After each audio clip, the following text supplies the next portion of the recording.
Pemirsa, indeks harga saham gabungan Bursa Efek Indonesia dalam 2 hari terakhir mengalami tekanan yang cukup dalam, dipicu sejumlah sentimen domestik maupun global, dan juga aksi jual asing yang berlanjut. Bagaimana investor pasar modal, terutama investor retail, harus menyikapi pelemahan indeks saat ini? Apakah ini adalah kemudian momen yang tepat untuk memborong saham blue chips? Saya akan membahasnya bersama analis pasar modal yang juga adalah Direktur Ekuator Suwarna Investama, Hans Kui. Pak Hans, selamat siang. Selamat siang Pak Leonard. Ya Pak Hans, saya catat sampai kemarin indeks harga saham gabungan sudah turun 3,3% Pak. Dan juga tercatat bahwa foreign investors sudah membukukan neto jual atau outflow hampir 3 triliun sampai kemarin. Apakah ini artinya pelemahan indeks memang semata-mata karena keluarnya investor asing dari Indonesia atau ada pelemahan atau penyebab pelemahan lain Pak? Ya, jadi memang kalau kita lihat sebenarnya bukan masalah fundamental ekonomi Indonesia yang kurang baik gitu ya yang terjadi. Jadi ekonomi Indonesia masih tumbuh bahkan tahun lalu kinerja kita salah satu yang terbaik ya pasar saham kita. Yeah. Nah masalahnya adalah Tiongkok itu membuka ekonominya. Nah ketika Tiongkok membuka ekonomi Tiongkok itu ekspektasinya akan segera pulih. Jadi Xi Jinping menjanjikan banyak kebijakan tuh segera memulihkan ekonomi Tiongkok dari masalah pandemi COVID-19 gitu. Nah, langkah yang dilakukan itu menyebabkan sekarang investor asing, hedge fund luar itu melihat bahwa valuasi di Asia Timur gitu ya dan menuju tengah itu relatif lebih murah. Dalam hal ini Tiongkok, kemudian Hang Seng ya, Hong Kong, kemudian Taiwan dan Korea gitu. Nah, kita tahu waktu itu kan sempat ada ketegangan antara Tiongkok dengan Taiwan. Yeah. Waktu ketua DPR Amerika berkunjung ke Taiwan. Nah, ketegangan itu menyebabkan investor tuh keluar dari Taiwan, masuk ke Asia Tenggara gitu. Nah, ketika Tiongkok membuka ekonominya terlihat ketegangan tidak berlanjut gitu ya. Yeah. Sehingga kembali mengalokasikan dananya kembali lagi kepada Taiwan, Hong Kong, dan Tiongkok gitu ya. Nah makanya indeks mereka mayoritas di Asia itu menguat, indeks di Asia Tenggara relatif agak tertekan turun. Kalau memang benar investor asing keluar, Pak Hans, kenapa kemudian rupiah relatif bertahan di 15.500-an ya? Bukankah biasanya kalau memang investor asing keluar dari Jakarta, dari Bursa Efek Indonesia, mereka kan akan mengambil modal ataupun juga keuntungannya dalam bentuk dolar, Pak. Kenapa kemudian dolar tidak menguat di hari-hari belakangan ini? Ya, nah ini yang cukup menarik gitu ya. Jadi di Desember akhir itu ya, Federal Reserve itu udah memberikan indikasi bahwa kenaikan suku bunga mereka udah mencapai puncak, hampir mencapai puncak. Dan pelaku pasar udah memperkirakan kenaikannya sisa 50 basis poin. Nah, sehingga kenaikan Federal Reserve yang sisa sedikit lagi, kemungkinan bank sentral kita juga nggak akan naikin suku bunga banyak. Sehingga ada inflow dana masuk ke pasar obligasi, dalam hal ini SUN gitu. Okay. Nah, tahun lalu itu pelemahan yang terjadi di pasar di nilai tukar kita itu karena dana itu keluar dari pasar SUN gitu ya, cukup besar dari pasar SUN, sedangkan di pasar saham inflow yang terjadi.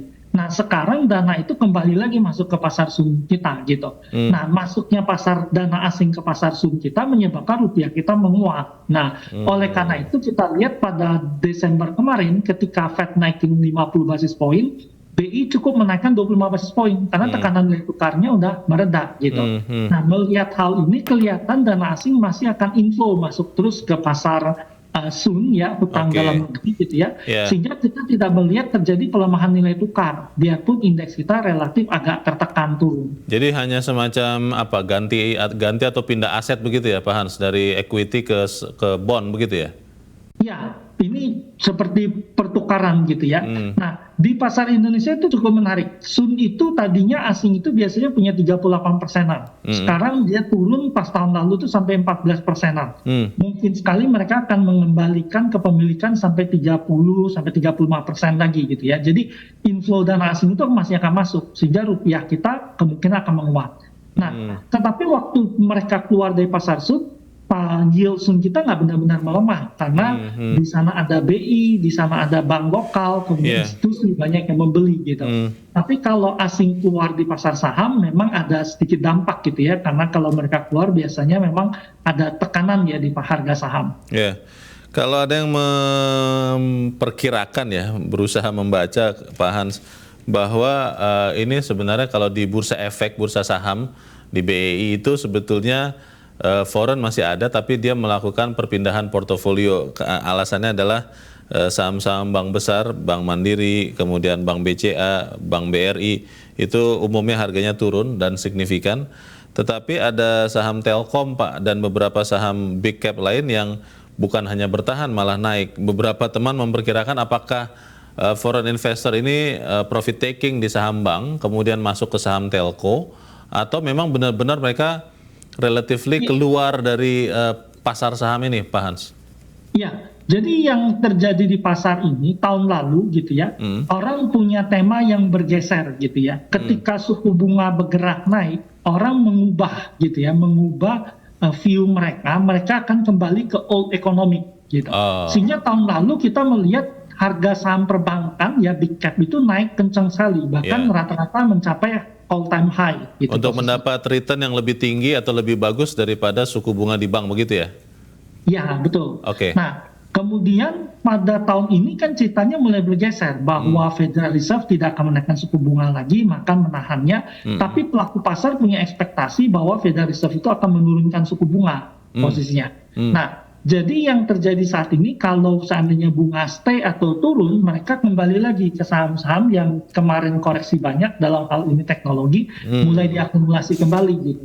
Jadi makanya di global itu saham teknologi ada pergerakan, di dalam negeri juga saham-saham teknologi ada pergerakan. Karena udah terkoreksi cukup banyak gitu. Jadi ada rotasi yang terjadi di pasar saat ini.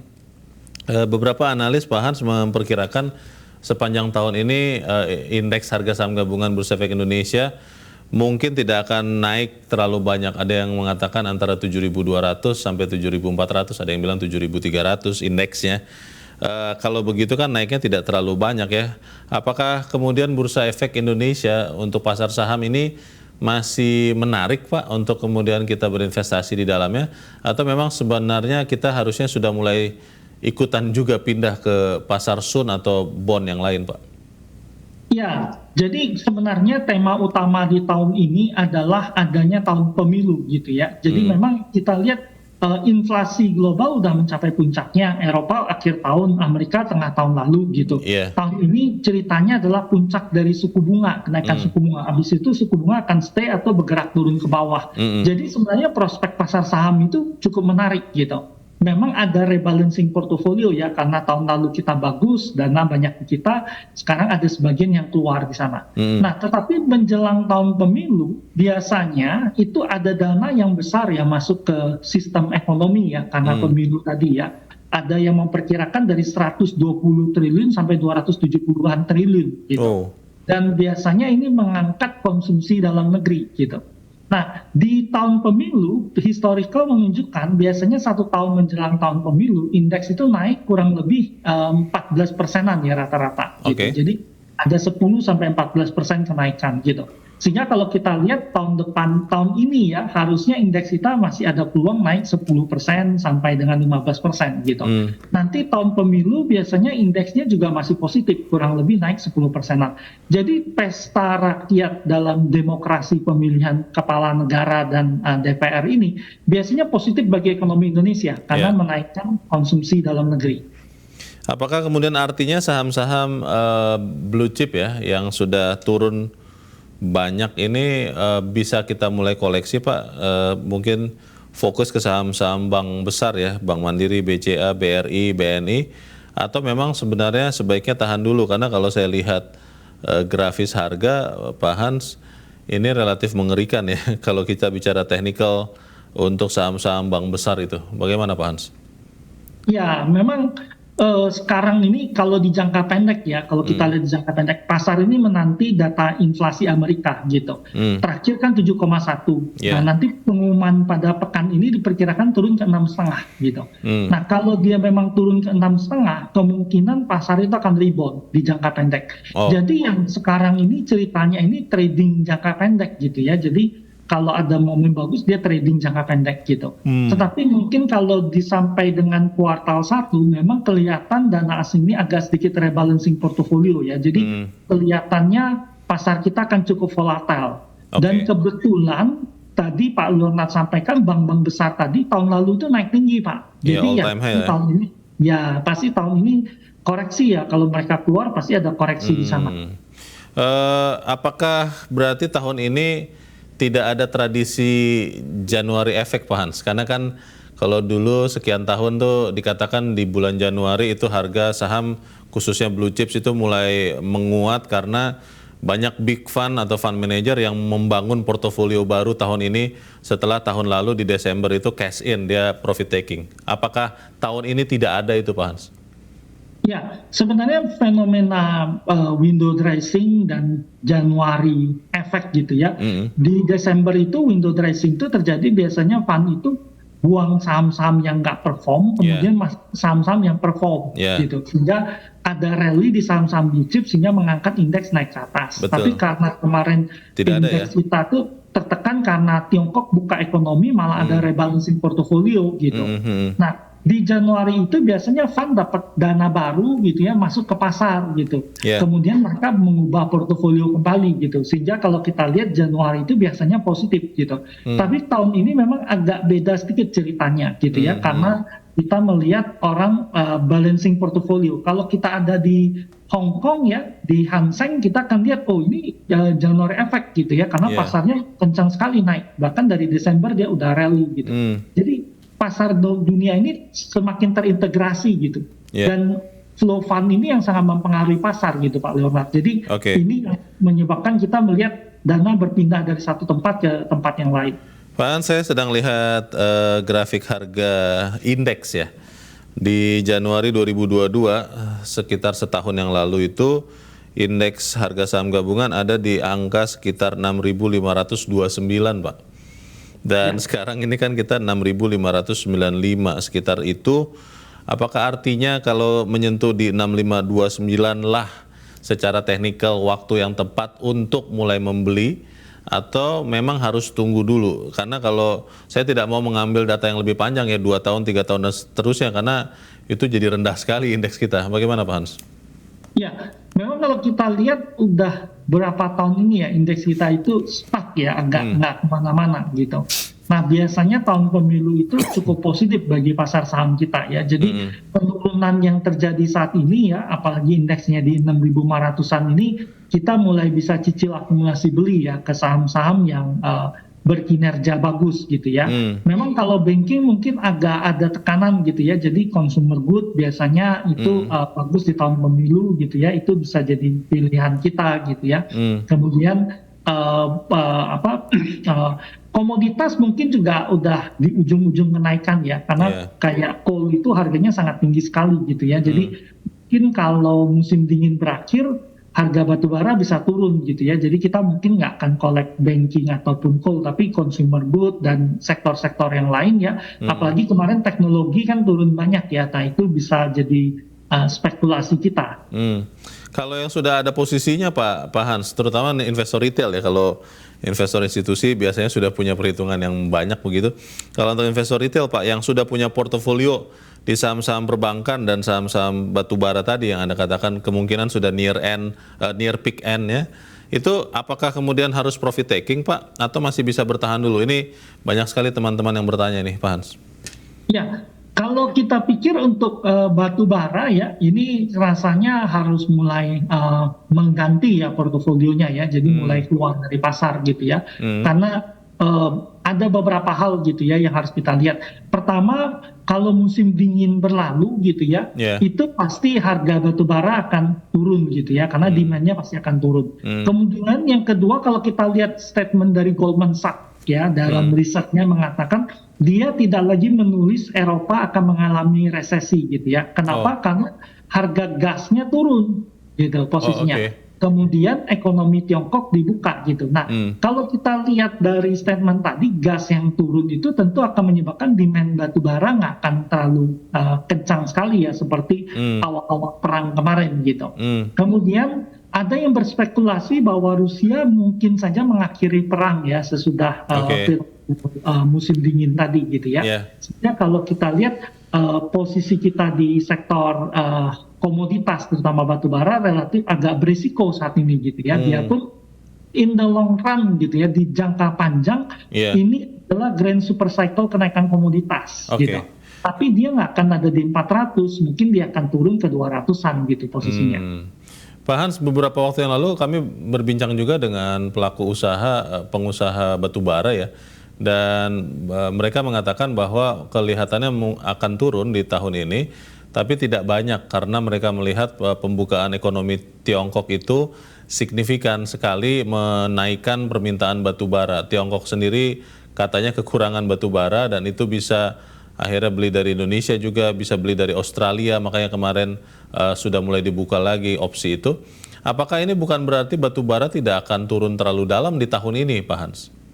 Ya, sebenarnya kalau kita lihat kemarin itu harga batubara, saham-saham batubara dalam negeri itu turun sesudah Tiongkok mengumumkan dia bisa membeli dari Australia ya. Selama ini kan dia blok ya, agak ada masalah Australia di blok, sehingga waktu itu pilihannya ada di Indonesia, sehingga kita lihat emiten-emiten kita bagus kinerjanya. Nah, kalau ke depan memang kita akui Tiongkok membuka ekonomi, tapi dunia itu akan kembali lagi bicara ESG ya, gitu ya. Jadi tentang lingkungan itu akan sangat terus-menerus disuarakan gitu ya, karena apalagi kan sekarang presidennya bukan Trump lagi tapi Biden gitu ya posisinya. Kemudian kalau perang di Eropa berakhir gitu ya, Rusia Ukraina damai gitu ya, Eropa itu kan kembali lagi bicara ESG lebih banyak gitu ya, karena sekarang memang karena masalah perang, pasokan nggak ada, mereka beli cukup batu bara gitu. Tetapi kita sepakat bahwa ekonomi itu pasca pandemi biasanya akan tumbuh kuat selama 10 tahunan ke depan gitu. Sehingga komoditas itu dalam tren jangka panjang yang naik gitu. Tetapi kenaikan kemarin anomali karena ada perang, dia naiknya kencang sekali gitu. Dan level harga batu bara ini nggak pernah ada ya sebelumnya gitu ya, di level 400 ini belum pernah ada gitu. Terakhir Pak Hans, strategi yang paling bijak untuk investor retail di kondisi sekarang apa? Apakah tunggu saja sampai ada tekanan beli lagi, atau boleh hit and run, atau seperti apa Pak? Ya, tentu kalau kita lihat bagi yang bertransaksi jangka pendek, penurunan ini jadi opportunity untuk akumulasi beli gitu ya, karena kita berpikir bahwa inflasi Amerika akan relatif terkendali.